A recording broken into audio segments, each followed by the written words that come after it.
सभी साथियों का एमएनटी न्यूज नेटवर्क में स्वागत है। साथियों, मैं राजा गौतम, आप देख रहे हैं एमएनटी न्यूज नेटवर्क।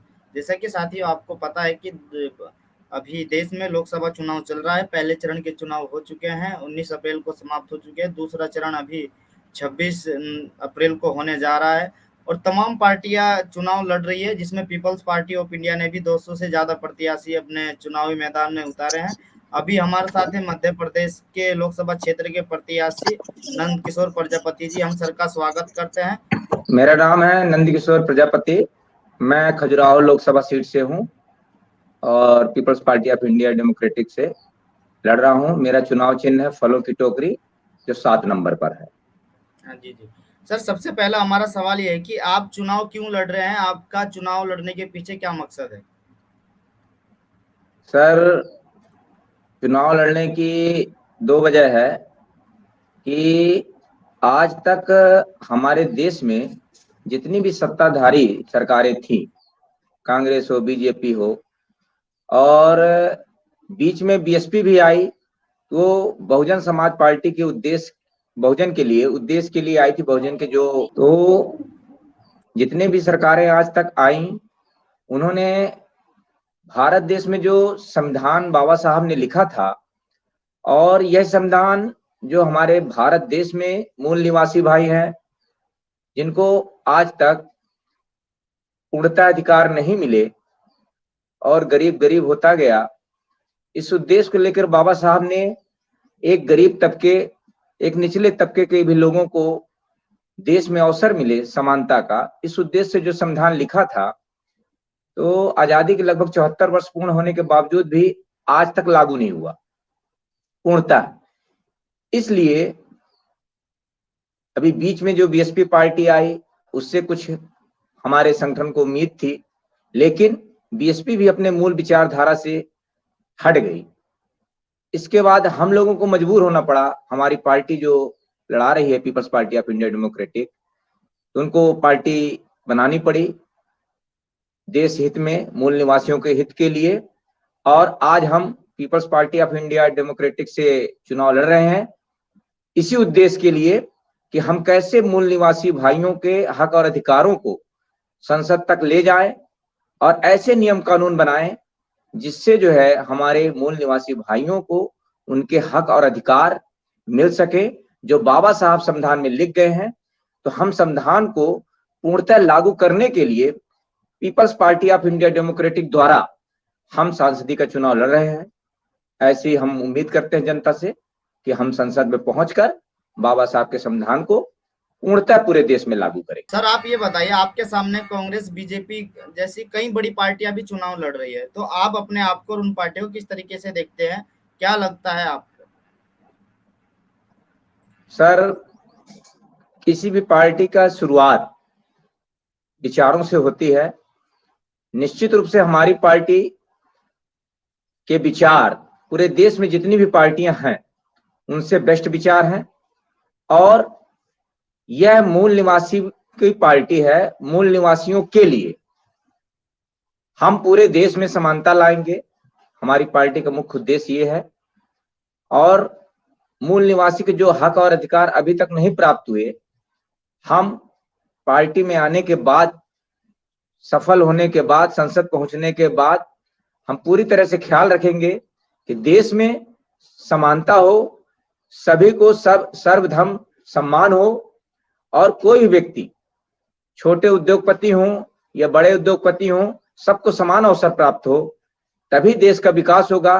तभी जो हमारा देश बहुत बुद्ध के समय में विश्व गुरु की लगभग हमारे यहाँ विदेश के लोग शिक्षा ग्रहण करने आते थे, तो हम अगर सत्ता में आते हैं तो हम अपने देश को, भारत देश को उसी विश्व गुरु की तरजीह पर ले जाएंगे और पूरे विश्व में भारत को बुद्ध धर्म के हिसाब से जो उनके नियम थे, जो वैज्ञानिक धर्म था, उस रास्ते में ले जाकर हम पूरे भारत देश को पूरे विश्व में एक मूल निवासियों के हक और अधिकारों के लिए, जिससे पूरा विश्व जाने और हमारा भारत देश पूरे विश्व में नाम हो, जो हमारे महापुरुष लोग चाहते थे। जैसे कि आप प्रचार कर रहे हैं, तो क्या लगता है जनता क्या सवाल पूछ रही है आपसे? सर, जनता दो तीन प्रकार की जनता रहती है सर। जो कुछ जनता अपने हक और अधिकारों को जानती है, पर उनके जानने बस से कुछ नहीं होगा। मैं उनसे बोलता हूं कि आप अपने हक और अधिकार को, संविधान के बारे में जानते हैं, पर जो निचले तबके की जनता है, जो 2 वक्त रोटी के लिए मोहताज है, जो केवल गरीबी रेखा के कार्ड पर डिपेंड हो गई है, और जितनी भी सरकारें हैं उनको फ्री का राशन, फ्री का बिजली का बिल, फ्री का घर, इसमें मोहताज कर दे, उनको अपाहिज बनाए दे रही हैं, तो वो नहीं समझेंगी कि हमारे ओरिजिनल, हम भीख मांगने वाले लोग नहीं हैं, हमारे महापुरुष लोग देने वालों में से थे, और आज हमें भिखारियों के रूप में बना दिया गया है, हमको गरीबी रेखे के गल्ले पर डिपेंड कर दिया गया है। तो इस बात को हम लोगों तक बोलते हैं, और जो मध्यम वर्ग के लोग हैं, जो संविधान के बारे में समझते हैं, उनसे भी मैं ये कहता हूं कि भाई, आपके समझने बस से कुछ नहीं होगा। जब तक आप निचले तबके के लोगों को नहीं समझाएंगे, उनको नहीं बताएंगे, तब तक हमारे देश में जो शोषण करने वाली सरकारें हैं, वो इसी तरह शोषण करती रहेंगी, और 5 किलो गल्ले, 1 पौवा दारू, 1 साड़ी पैसा देकर सत्ते में काबिज रहेंगी, और इसी तरह हमारे मूल निवासियों का हक और अधिकारों का हनन करती रहेंगी। और हो न हो कहीं इनकी मंशा जो है संविधान बदलने की भी है, तो फिर वही पुराना मनुस्मृति वाला युग आएगा कि कुम्हार मटकी बनाएगा, चौधरी चमड़ा छीलेगा, और लोहार लोहा गढ़ेगा।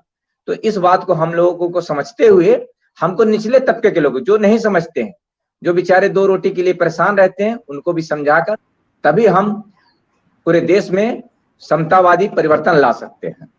और सरकार में आने के बाद हम उनके हक और अधिकारों को अपने नियम और कानून में लिखेंगे, और सबको बराबर का दर्जा देंगे, असमान अवसर जिससे सबको प्राप्त हो। और हम गरीबी रेखा वाला, फ्री वाला टोटल बंद करेंगे। हमारी ऐसी सरकार की इच्छा है और एजेंडा भी है। और दूसरी बात ये कि सबसे जो जरूरी है, जो अभी पिछले विगत सरकार में जो सत्ता में सरकार है, वो जनगणना नहीं करवा रही है। ये सबसे महत्वपूर्ण पहलू है, क्योंकि जनगणना के आधार पर ही हमारे आरक्षण में हमको महत्व दिया जाता है। उसी आधार पर हमारी कैटेगरी तय होती है। जहां पे हमारे अवसर हैं, वो हमारे अवसर सब छीने जा रहे हैं, और सरकार का उद्देश्य है कि जनगणना न हो, जिससे लोगों को पता न चले कि हमारी संख्या कितनी है, हमको कितने अधिकार मिलने चाहिए। हाँ सर, हमारा आखिरी सवाल है कि आप अपने क्षेत्र की जनता से क्या अपील करना चाहेंगे हमारे चैनल के माध्यम से, कम शब्दों में? मैं खजुराहो की जनता, यूं कहें कि पूरे देश की जनता, क्योंकि हमारी पार्टी काफी संसदीय क्षेत्र से लड़ रही है, मैं उनसे रिक्वेस्ट करूंगा, निवेदन करूंगा कि आप अपने हक और अधिकारों को समझें। फ्री चीज जो है सबसे खतरनाक होती है, वो हमारे आने वाली पीढ़ी को भी विकलांग कर देती है। तो फ्री शब्द से दूर रहें, अपने हाथों, अपने बुद्धि विवेक का इस्तेमाल करें,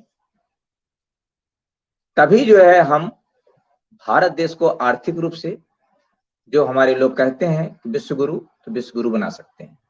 लेकिन अगर आप फ्री पे डिपेंड रहेंगे, तो हमारी आने वाली पीढ़ी विकलांग होती जाएगी, मानसिक गुलाम होती जाएगी, और वो 5 किलो गल्ले, एक घर के पर डिपेंड हो जाएगी। ना हमारे बच्चे आगे पढ़ पाएंगे, न विदेश जा पाएंगे। और आप, बाबा साहब ने कहा भी है कि शिक्षित बनो, संघर्ष करो, और शिक्षा वो शेरनी का दूध है जो पिएगा दहाड़ेगा।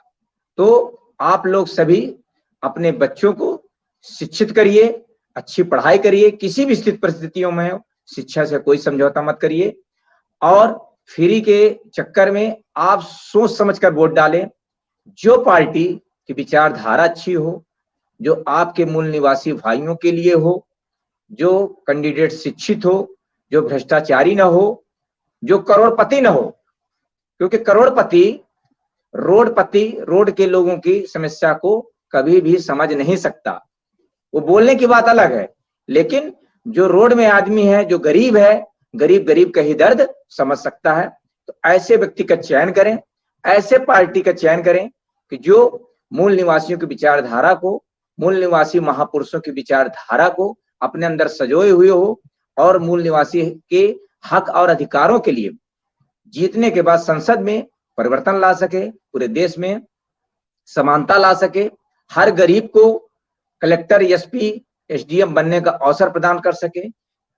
जो सरकार, जो पार्टी शिक्षा में विशेष ध्यान दे और स्वास्थ्य, 2 चीजें महत्वपूर्ण रूप से ध्यान दें, और रोजगार, 3 चीजें अगर जो पार्टी दे सकती है वो हमारी पार्टी है, पीपल्स पार्टी ऑफ इंडिया। यदि आप हमें ये अवसर देंगे तो निश्चित रूप से हम संसद में जाकर हम मूल निवासियों के हक और अधिकारों के लिए नियम कानून बनाएंगे और पूरे देश में मजबूती के साथ लागू करेंगे, जिससे हमारा मूल निवासी भाई परेशान न हो और उसे समानता का अवसर मिले, वो भी अपने बच्चे को एसडीएम कलेक्टर बना सके। धन्यवाद सर, आपने हमें अपना कीमती समय दिया। हम आगे भी आपसे बातचीत करते रहेंगे। सर आपका भी बहुत बहुत धन्यवाद, बहुत बहुत साधुवाद। आपने हमें ये अवसर दिया और हमारी बात को पूरे देश में रखने का अवसर दिया, इसके लिए हम आपका बहुत दिल से साधुवाद करते हैं। और जो हमारे दर्शक हैं, जो भी हैं, उनसे मैं यही निवेदन करूंगा कि अपना वोट बहुत कीमती होता है, बहुत सोच समझ कर दें, पार्टी को जानकर छान कर इसके बाद ही वोट दें, तभी आपके हक और अधिकार जो है आपके आगे सुरक्षित रह सकते हैं और आने वाली पीढ़ी, आपका भविष्य, क्योंकि कोई भी पार्टी आने वाली पीढ़ी की दशा और दिशा तय करती है सत्ता पे आने के बाद। तो इसलिए आप बहुत ही सोच समझ कर वोट करें। जय भीम, जय संविधान, जय भारत, जय मूल निवासी। MNT न्यूज नेटवर्क को सब्सक्राइब करें, लाइक और फॉलो करना ना भूलें। साथ ही बेल आइकॉन दबाकर जन जागृति की मुहिम में जुड़े रहें।